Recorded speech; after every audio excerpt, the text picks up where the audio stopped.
ஆண்டவரும் இரட்சகருமாகிய இயேசு கிறிஸ்துவின் இனிய நாமத்தில் உங்களை யாவருக்கும் அன்பின் வாழ்த்துக்களை தெரிவித்துக் கொள்கிறேன். அருமையான தேவ பிள்ளைகளே, புதிய நாள், புதிய நம்பிக்கை, new day, new hope daily devotion மூலமாய் இந்த நாளில் கூட உங்களை சந்திப்பதில் நான் மிகுந்த மகிழ்ச்சி அடைகிறேன். அல்லேலூயா. இன்றைக்கு கூட கர்த்தர் நமக்கு கொடுக்கிற வார்த்தை என்ன? உபாகம் புஸ்தகம் 28ஆம் அதிகாரம் 1வது வசனம் கூட நாம் வாசிக்க கேட்போம். உன் தேவனாகிய கர்த்தர் பூமியிலுள்ள சகல ஜாதிகளிலும் உன்னை மேன்மையாக வைப்பார். ஆமென். உன் தேவனாகிய கர்த்தர் பூமியில சகல ஜாதிகளிலும் உன்னை மேன்மையாக வைப்பார். அல்லேலூயா. நம்ம ஆண்டவர் யார் தெரியுமா? அவர் மேன்மைப்படுத்துகிற கர்த்தர். நம்மளை மேன்மைப்படுத்தி உயர்த்தி அழகுபடுத்தி நம்மளை அலங்கரித்து பார்க்கறது தான் நம்ம ஆண்டவர். உலகம் என்ன யோசிக்கும்? இவன் எப்போ கீழே விழுவான், இவன் எப்போ நாசமாக போவான், இவனுக்கு விரோதமாக எப்போ தீங்கு நடக்கும், இவன் எப்போ தரித்திரம் அடைவான், இவன் எப்போ பிச்சைக்காரனாக மாறுவான், இவன் எப்போ நோய் வாய்ப்பட்டான், எல்லாமே எதிராக தான் உலகம் யோசிக்கும். ஆனால் கர்த்தருடைய பார்வை, கர்த்தருடைய யோசனை உங்களை குறித்து, என்னை குறித்து என்ன தெரியுமா இருக்கு? தேவப்பிள்ளை, நான் மேன்மையாக இருக்கணும். ஹல்லேலூயா. அவர் பிள்ளைகளை அவர் மேன்மைப்படுத்தி ஆசீர்வதிக்கிற ஆண்டவராய் காணப்படுகிறார். அதனால தான் பூமியில் உள்ள சகல ஜனங்களிலும் கர்த்தரை மேன்மையாக வைப்பாருன்னு அவங்க சொல்லப்பட்டிருக்கிறது அல்லவா? இன்னைக்கு கர்த்தர் உங்களை பார்த்து சொல்றார், எங்கே தலை குனிஞ்சிருக்கிறீங்க, எங்கே அவமானப்பட்டிருக்கீங்க, எங்கே வெட்கப்பட்டிருக்கீங்க? ஒருவேளை வேலை ஸ்தலத்தில், உங்கள் குடும்பத்தில், உங்கள் சொந்தக்கார மத்தியில் இன்னும் நீ இப்படி தான் இருக்கிறியா, இன்னொன்று திருமணம் நடக்கலையா, இன்னொன்று வேலை கிடைக்கலையா, இன்னொன்று பிள்ளை இல்லையா, இன்னொன்று கோர்ஸில் போய் ஜாயின் பண்ணல, ஒருவேளை எதெல்லாம் சொல்லி உங்களை அவமானப்படுத்தி தலைகுனி வரைக்கிறாங்களோ அதே இடத்துல கர்த்தர் உங்களை மேன்மையாக வைப்பார். இதை நம்புங்க தேவ பிள்ளைகளே. ஹல்லேலூயா. யோசுவாவின் புஸ்தகம் 4ஆம் அதிகாரம் 14வது வசனம் கூட நீங்க வாசிப்பீங்கன்னா கர்த்தர் யோசுவாவை மேன்மைப்படுத்துகிறார். வாசிக்க கேட்போம். அந்நாளில் கர்த்தர் யோசுவாவை சகல இஸ்ரவேலின் கண்களுக்கு முன்பாகவும் மேன்மைப்படுத்தினார். அவர்கள் மோசேக்கு பயந்திருந்தது போல அவனுக்கும் அவன் உயிரோடு இருந்த நாளெல்லாம் பயந்திருந்தார்கள். ஹல்லேலூயா. யோசுவாவை ஆண்டவர் இஸ்ரவேலின் கண்களுக்கு முன்பாக மேன்மைப்படுத்தினாரா? மேன்மைப்படுத்த மாத்திரமில்ல, எப்படி ஜனங்க மோசைக்கு பயந்தாங்களோ அதே போல யோசுவாக்கும் பயப்படுறாங்க. ஹல்லேலூயா.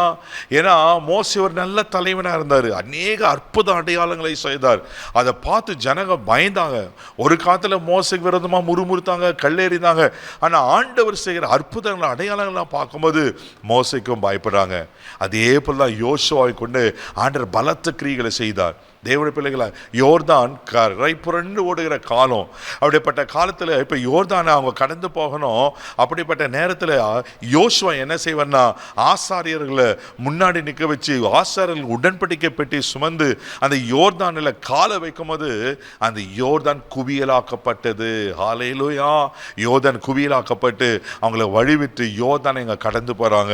தெய்வ பிள்ளைகளை, உங்கள் வாழ்க்கையில் கூட எதெல்லாம் யோர்தானை போல இருக்கு, உங்கள் முன்னேற்றத்துக்கு, உன் ஆசீர்வாதத்திற்கு, ஆமென், நீங்க செய்து முடிக்க வேண்டிய காரியம் எது தடையா இருக்கு தேவைப்படல, இன்னைக்கு கர்த்தர் அதை உடைச்சு உங்களை மேன்மைப்படுத்த போகிறார். ஆமென். நான் ஏற்கனவே சொன்னல, உன் நிலைமை இப்படிதான் இருக்கா, நீ இன்னும் கோர்ஸ்ல ஜாயின் பண்ணலையா, வரல பல விதமான உங்களுடைய தோல்விகளை பார்த்து, உங்களுடைய இயலாமையை பார்த்து உங்களை அவமானப்படுத்த இருக்கலாம். கர்த்தர் இன்னைக்கு எல்லாத்தையும் பிரேக் பண்ணி ஆண்டவர் என்ன செய்யறன்னா உங்களை மேன்மையாக வைக்க போகிறார். ஹல்லேலூயா. இதை நம்புங்க தேவ பிள்ளைகளே.